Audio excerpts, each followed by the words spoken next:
I had read in a comic book, heavy metal. I think it was the late 80s, early 90s. Three things we need: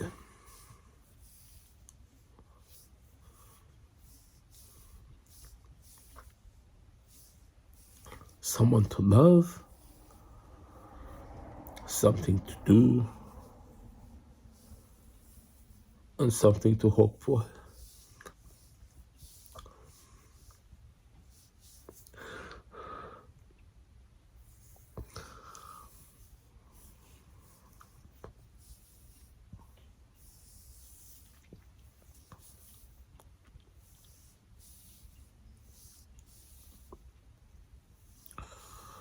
I think the really important thing we need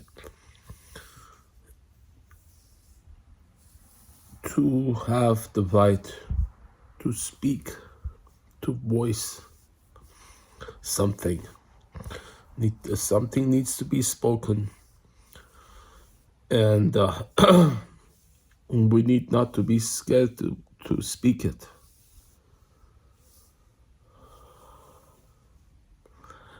That is the very essence of the First Amendment. That's what it's written for. You understand?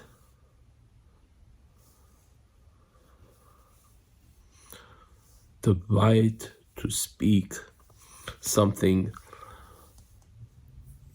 that's not a judgment. Okay, now that this is important.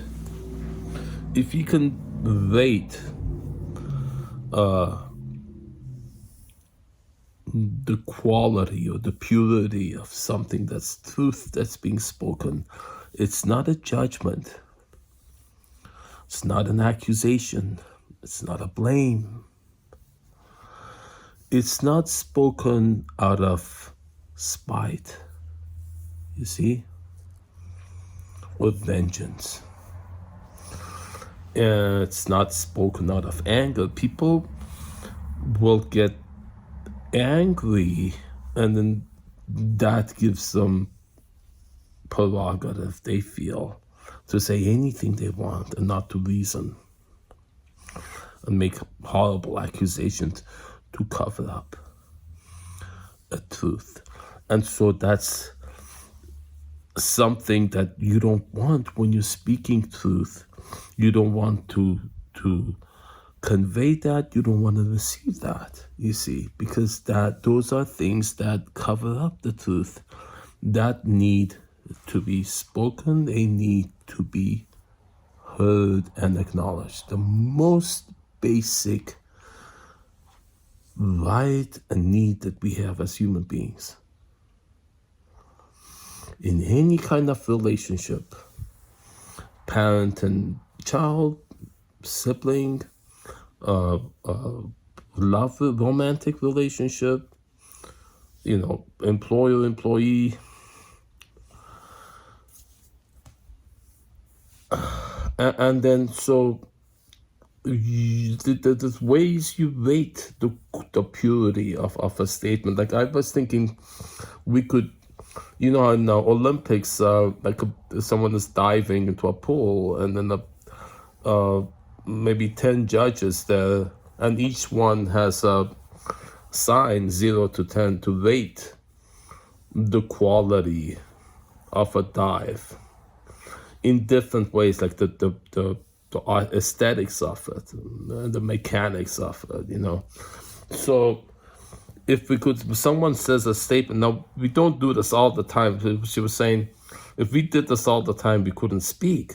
No, we put sacred space, we call it sacred communication space, voicing space, that in that the one tool we would have is when something is spoken, we could write it down and look at it and then rate it from 0 to 10, how sincere it is, how benevolent it is, its motive,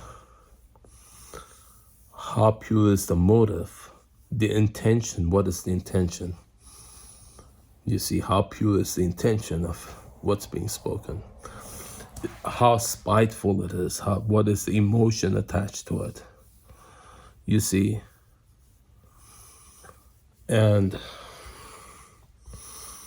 to have to say something, have the prerogative to feel free and safe, to speak something, to allow it time to be heard and to sink in, and not be stepped on, not be responded to in a way that you feel is a reaction, and it you want something to be heard, you want to give it some space, you want to have it be treated like it matters. You see, so if you're talking to somebody, they're not looking you in the eye, or they're busy clearing the table, dusting, or looking at something, they feel distracted. That's indication it's not being honored, or sometimes that consciously or unconsciously steps are being taken to avoid a truth that needs to be heard, which happens sometimes.